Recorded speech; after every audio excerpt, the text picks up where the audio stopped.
Hello guys, I am निकी और आप देख रहे हैं अपने YouTube channel IQ students point. So guys, जैसे कि आप सभी ने हमने मिलकर थर्ड यूनिट स्टार्ट करनी थी। सो थर्ड यूनिट हमारी टोटल ब्रिटेन और संयुक्त राज्य अमेरिका में महिला मताधिकार आंदोलन। ठीक है स्टूडेंट। सो हम इस थर्ड यूनिट के अंदर सारी चीज़ों को डीपली पढ़ेंगे, अच्छे से समझेंगे। उसके बाद हम फोर्थ यूनिट कंटिन्यू कर देंगे। So let's start. देखिए, सबसे पहली बात ये वाली आती है कि ब्रिटेन और अमेरिका में महिलाओं के मताधिकार आंदोलन की बात में तो महिलाएं जो थी उनको बहुत लंबे टाइम से पुरुषों के अंडर में रखा गया। ठीक है।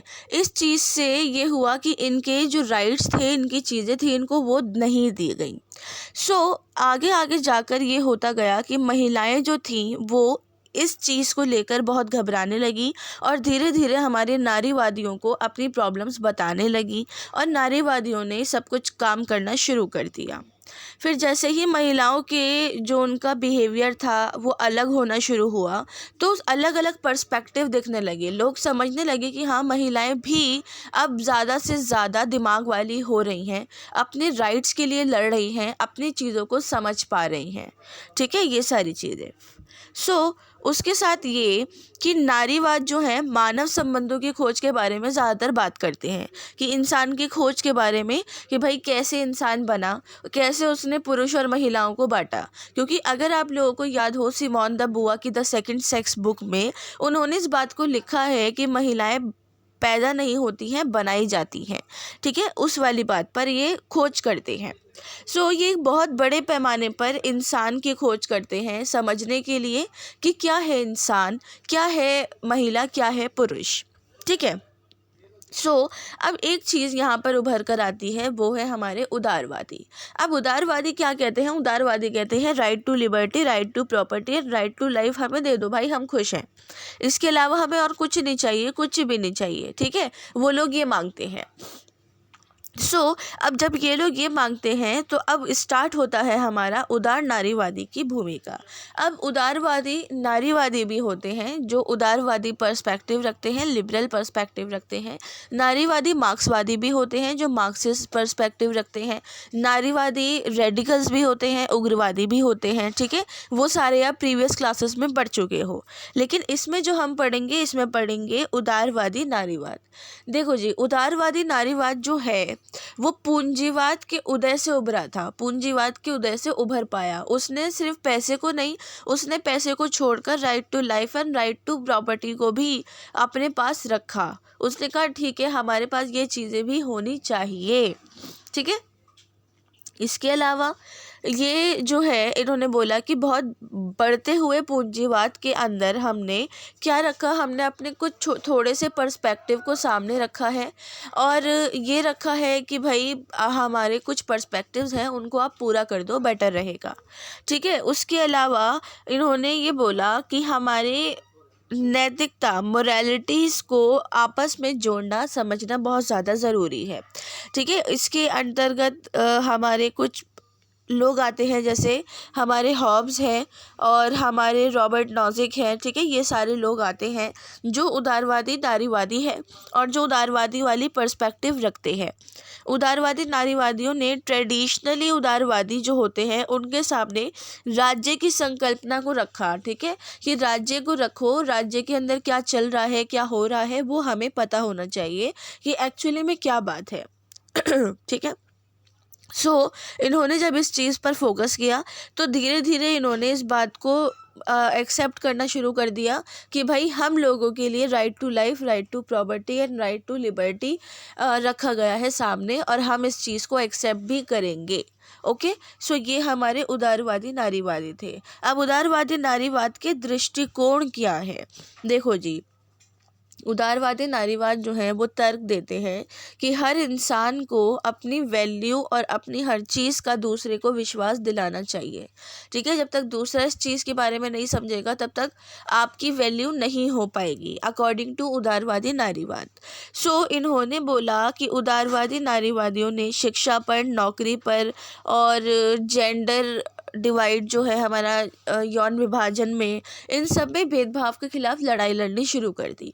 तो ये थे इनके मेन पर्सपेक्टिव कि शिक्षा के लिए, नौकरी के लिए और जेंडर के लिए लड़ाई लड़ना और अपने हक को सामने रखना,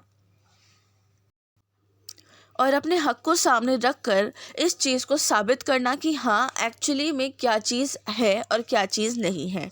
ठीक है, इसके अलावा इन्होंने महिलाओं के राइट्स के लिए, कानूनी चीज़ों के लिए भी लड़ाई लड़ी कि महिलाओं के राइट्स जो हैं वो ढंग के बनाओ। क्योंकि अगर आप लोगों को मैं अमेरिका की बात करूँ तो अमेरिका में क्या होता था, महिलाओं को कुछ राइट्स नहीं थे, कुछ भी राइट्स नहीं थे। ठीक है, उनकी संपत्ति के रिगार्डिंग उनके राइट्स नहीं थे, उनको उनकी ज़िंदगी के रिगार्डिंग राइट्स नहीं थे, शिक्षा तो फिर बहुत दूर की बात होती है।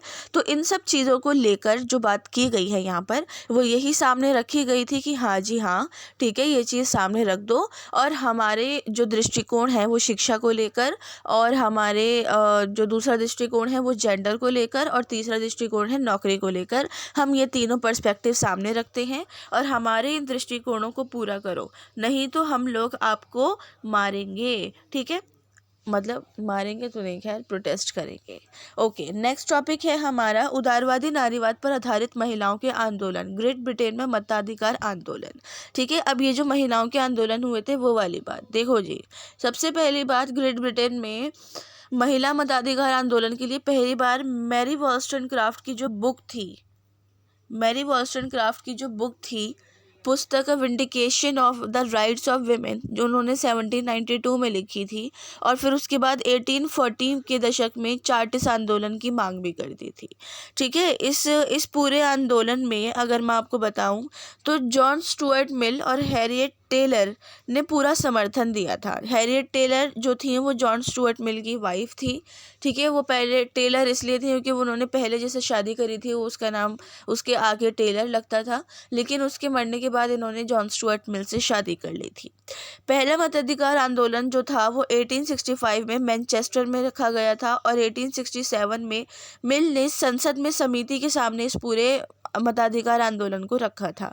ठीक है, इस पूरे मताधिकार आंदोलन में इन्होंने बोला है कि बहुत सारे लोगों की बहुत ज़्यादा भूमिका रही है। इसके अलावा इन्होंने इस चीज़ की बात रखी कि टोटल जो थे इसमें 1867 में सुधार विधेयक महिला मताधिकार आंदोलन जो रखा गया था उसमें कोई भी प्रावधान नहीं हो पाए। लेकिन ब्रिटेन में जो शहर थे उसमें महिला मताधिकार समाज बढ़ रहे थे, और 1870 के टाइम पर ना महिलाओं के लिए महिला मताधिकार की मांग भी 3 मिलियन से ज़्यादा हो चुकी थी।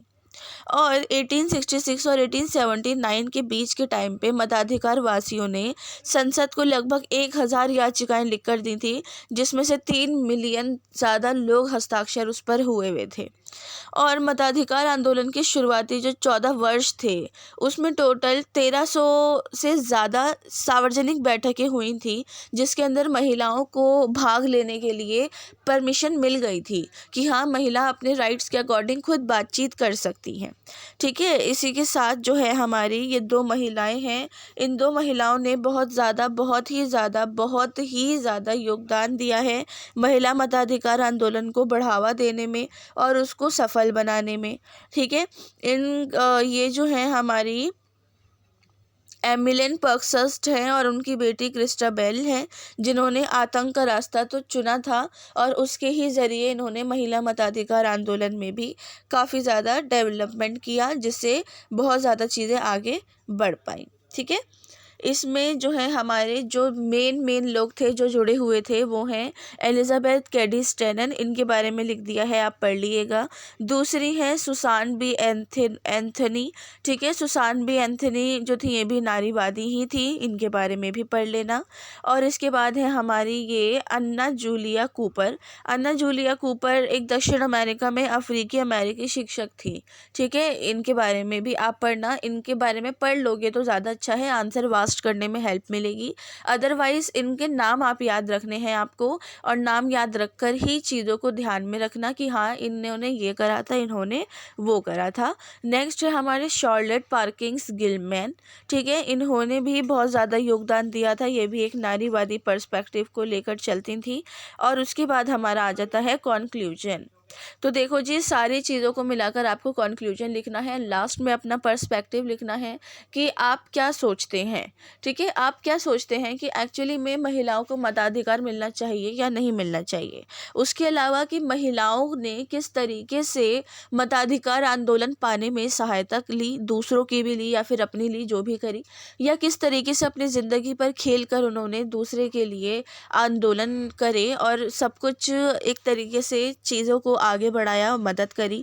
ठीक है, उसके अलावा कौन कौन से, जैसे आदमियों में जॉन स्टुअर्ट मिल थे, रॉबर्ट नॉजिक थे, और भी लोग थे जिन्होंने बहुत ज़्यादा योगदान दिया है अपना महिला मताधिकार आंदोलन के अंदर। सो होप सो कि इसके रिगार्डिंग अब आपको कोई भी डाउट नहीं रहा हो। 4th यूनिट है हमारे दक्षिण अफ्रीका में महिलाओं के रंग भेद विरोधी आंदोलन। ये यूनिट बहुत इंपॉर्टेंट है, इसका सेपरेट क्वेश्चन दो भी आ जाते हैं स्टूडेंट। इस यूनिट को हम बहुत ध्यान से करेंगे। अगर इस क्लास के रिगार्डिंग कोई डाउट या कोई क्वेश्चन है तो आप मुझसे कमेंट बॉक्स या टेलीग्राम चैनल पे पूछ सकते हैं। So thanks for the watching and best of luck all.